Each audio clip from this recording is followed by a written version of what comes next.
আসসালামু আলাইকুম ওয়া রাহমাতুল্লাহি ওয়া বারাকাতুহু। সর্বপ্রথমে জানাচ্ছি মহানবুল আলমিনের শুকরিয়া আদায় করছি এবং আমার প্রিয় নবী হযরত মুহাম্মদ সাল্লাল্লাহু আলাইহি ওয়াসাল্লামের উপর দুরূদ ও সালাম পেশ করছি। পাশাপাশি আমার ভিউয়ার যারা আছে সকলকে জানাচ্ছি আমার আন্তরিক শুভেচ্ছা, অভিনন্দন।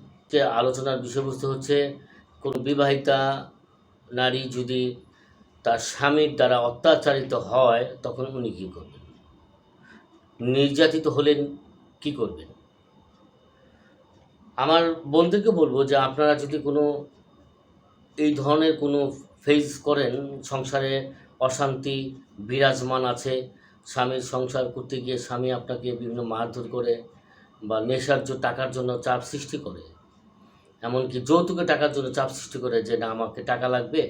যৌতুক তো সরাসরি কেউ চায় না, চায় কখন? যখন আপনার স্বামী যদি নেশাগ্রস্ত হয়ে থাকে তখন ওই ক্ষেত্রে